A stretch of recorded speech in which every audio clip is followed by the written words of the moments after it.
The Eurovision Song Contest Final is on tonight, but who are the ones to watch in this year's show? John O'Driscoll has been keeping an eye on the favorites and the oddities for glittery glory now that the two semi-finals have been dispensed with. We know all the runners and riders in Saturday night's Eurovision Grand Final.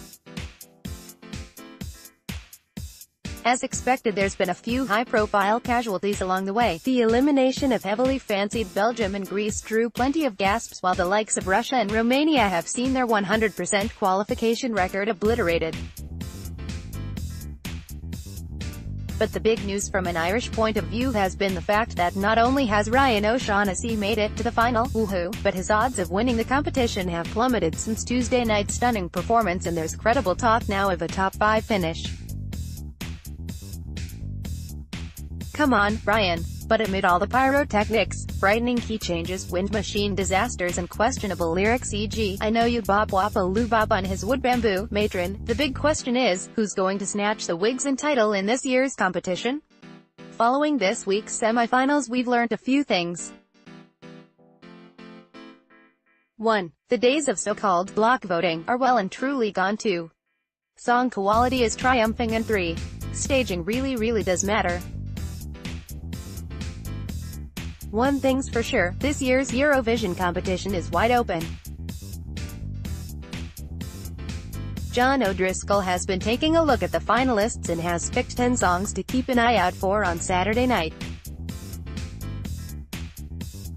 The one with chicken noises. Ever since the Israeli song Toy dropped, fans and bookies alike have been hailing it as the song to beat. However, its odds of winning have fallen back somewhat since the first semi-final. A contemporary feminist anthem, which appropriates hot-button issues such as the oh, and the chorus features a chicken clucking. Needless to say, on first listen it does suffer from a WTF quality, but a quick perusal of the lyrics and it should become apparent that she's calling out feeble-minded blokes for being too cowardly, i.e. chicken.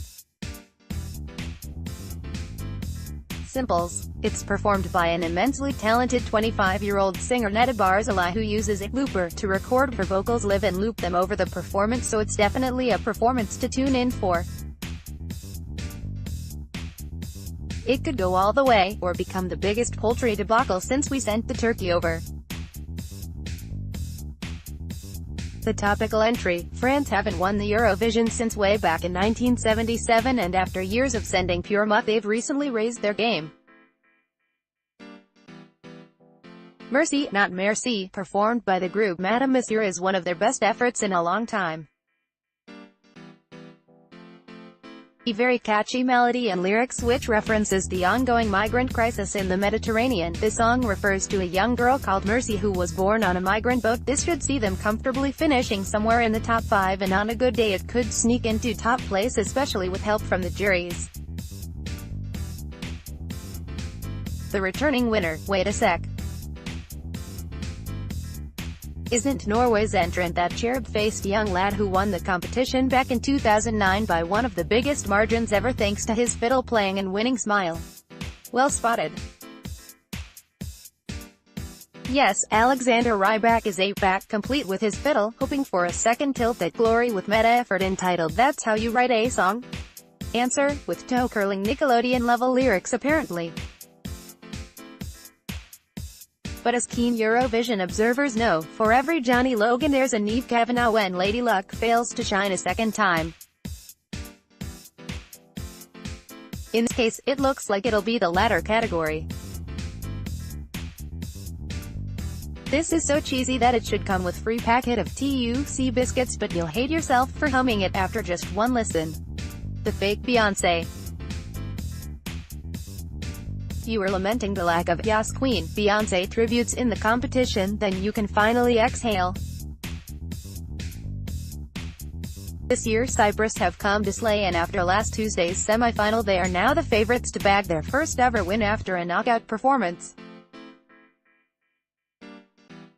Fuego, performed by Eleni Ferreira, is one of the more in-your-face and ahem-fiery Eurovision anthems in the competition and pushes all the right up-tempo and ethnic-sounding buttons. A Apart from borrowing more than a few moves and hair flicks from Queen Bey, expect the wind machine to be turned up to 11 once again during the live performance. The Dark Horse.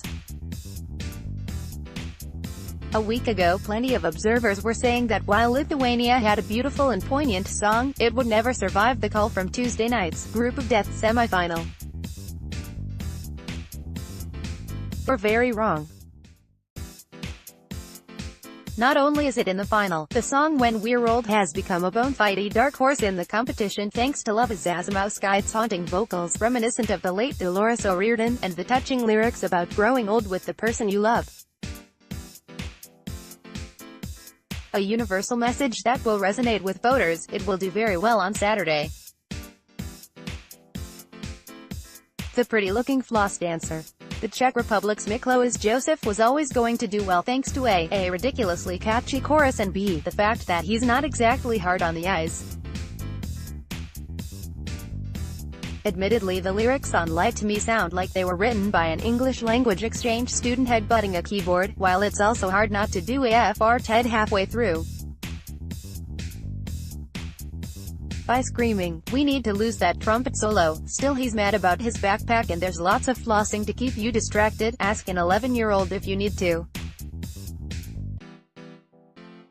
The one keeping her lit, rounding off the trio of ladies in contention for the Eurovision title, alongside Israel and Cyprus, we get to Estonia's Alina Nechaeva and her song Le Forza.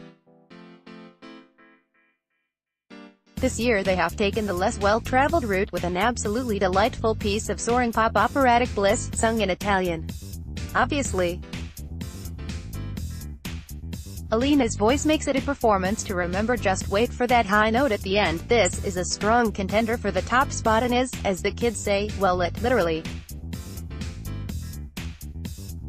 Be sure to watch out for her guna. Rumor has it that the entire Estonian national grid has been harnessed to power the projections on the dazzling frock.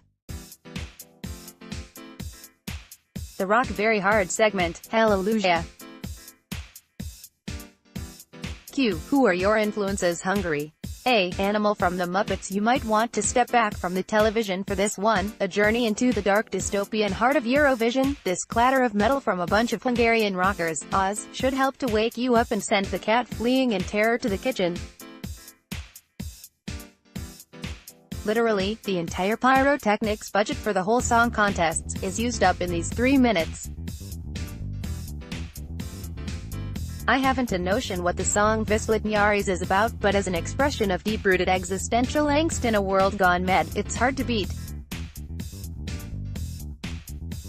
The token novelty song. Look, it wouldn't be Eurovision without something utterly barmy. Unfortunately for lovers of Eurokitsch, the semi-finals are now very effective at dispensing with the trolling entries. Thankfully, Moldova managed to sneak through from Thursday's semi-final, thanks to poor competition and the enduring love that exists for Balkan ska. Yes, you heard right. The song, My Lucky Day, sounds like it the ideal soundtrack to a chase scene in a Borat sequel, while the naff Carry On, Peekaboo staging elevates it to guilty pleasure perfection. The pride of the nation. After a 5-year absence in the Eurovision, Ireland are back with a bang with one of our best songs in a long time. Ryan O'Shaughnessy and the rest of the Irish team put in a stunning performance on Tuesday night. Not only did Together get one of the best reactions on the night thanks to its inclusive message and clever staging, it bagged the last qualifying slot after a nerve-shredding wait. After being written off by the bookies only a week ago, Ryan and co are now the third favorites to win, and we couldn't be more proud or happier as a nation. Leaving aside the controversy over censorship by a Chinese broadcaster, the song has been winning over hearts and potential votes all week long, and our fingers and toes are crossed for a very good placing in Saturday's final. Dare we dream of a record-breaking 8th win? Stranger things have happened. The fact that we've been drawn third last is also a huge boost, as the song will be fresh in viewers' minds come voting time. Come on Ireland. John O'Driscoll Eurovision Grand Final Route 1, Saturday, 8 p.m.